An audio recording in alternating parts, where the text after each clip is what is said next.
అదృష్టం చెప్పిరాదు, దురదృష్టం చెప్పిపోదు అనే సామెత వినే ఉంటారు.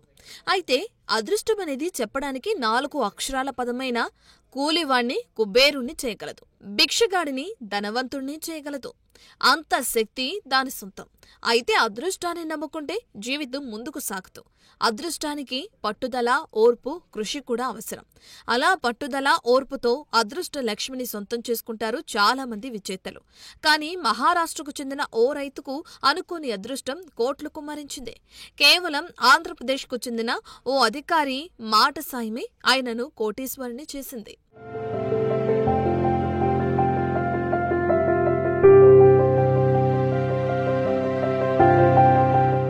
మహారాష్ట్రలోని యవత్మాల్ జిల్లా పుసద్ తాలూకాలో కర్షి అనే గ్రామం ఉంది. ఆ గ్రామంలో కేశవ్ షిండే అనే రైతు తన 5 కొడుకులతో కలిసి నివసిస్తున్నాడు. కేశవ్ షిండేకు ఆ గ్రామంలో 2.29 హెక్టార్ల భూమి ఉంది. ఆ భూమిలో పలు రకాల పంటలు పండిస్తూ వాటి ఆధారంగా జీవిస్తున్నాడు. ఆ పొలంలో బావి, మామిడి సహా 10 రకాల చెట్లు కూడా ఉన్నాయి. వీటి సంరక్షణ చూసుకుంటూ కేశవ్ షిండే కుటుంబం జీవిస్తుంది. అయితే అనుకోకుండా ఓ ఘటన జరిగింది. వార్తా యవత్మాల్ పుసద్ నాందేడ్ రైల్వే లైన్ ఏర్పాటు చేయాలని రైల్వే శాఖ నిర్ణయించింది. ఈ రైల్వే లైన్ కేశవ్ షిండే ఊరు మీదుగా వెళ్తుంది. అది కూడా ఆయన పొలం మీదుగా వార్దా నాందేడ్ రైల్వే లైన్ ఏర్పాటు కానుంది. రైల్వే లైన్ ఏర్పాటు కోసం రైల్వే అధికారులు భూసేకరణ మొదలుపెట్టారు. ఈ క్రమంలోనే కేశవ్ షిండే పొలాన్ని కూడా రైల్వే అధికారులు సేకరించారు. అయితే ఇక్కడే ఒక అనూహ్య ఘటన జరిగింది. కేశవ్ షిండే దశ మారిపోయింది.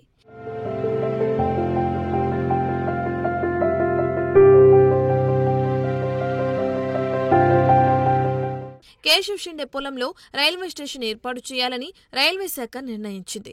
దీంతో ఆయన పొలంలో ఎక్కువ భాగాన్ని రైల్వే సేకరించింది. అయితే కేశవ్ షిండే పొలంలో ఎర్రచందనం చెట్టు ఉన్న సంగతి అనుకోని విధంగా బయటపడింది. కేశవ్ షిండే పొలంలో మామిడి తోటలు, ఇతర పంటలు ఉండేవి. కానీ ఎర్రచందనం చెట్టు ఉందనే సంగతి ఊహించని విధంగా బయటపడింది. నిజానికి ఆ చెట్టు వారి పొలంలో ఏళ్ల తరబడిగా ఉన్నా వారికి అది ఎర్రచందనం చెట్టు అనే విషయం తెలియలేదు.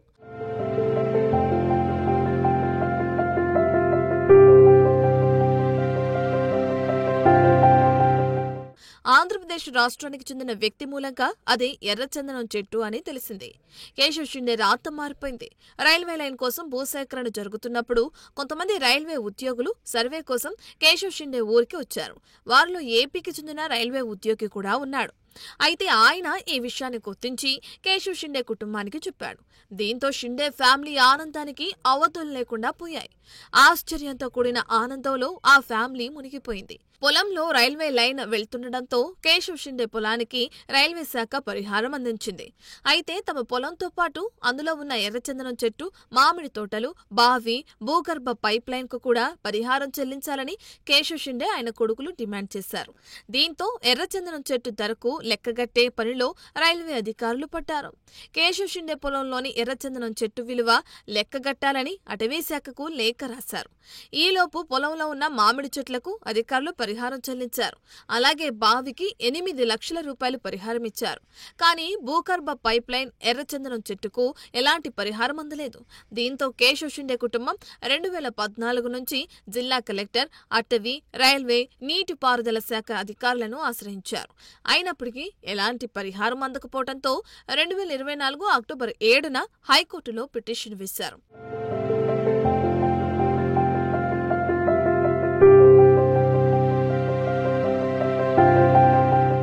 ఈ కేసులో కేవలం ఏడాదిలోకే కేశవ్ షిండే కుటుంబం విజయం సాధించింది.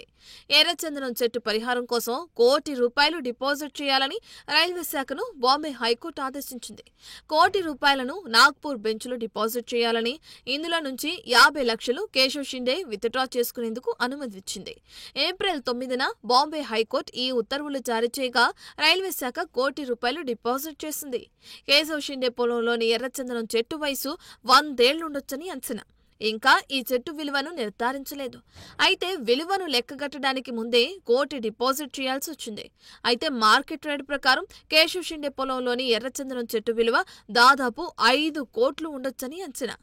ఏపీకి చెందిన ఓ ప్రైవేట్ ఇంజనీర్ ఈ విషయాన్ని కేశవ్ షిండే కుటుంబానికి తెలియజేశారు. ప్రస్తుతం ఈ ఎర్రచందనం చెట్టు ధరను నిర్ణయించేందుకు అటవీ శాఖ అధికారులతో కమిటీ ఏర్పాటు చేయనున్నారు.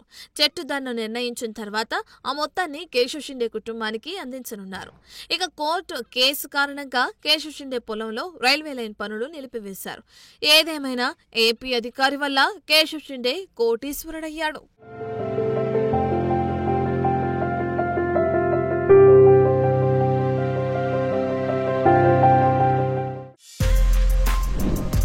For more videos like this, subscribe Big TV channel.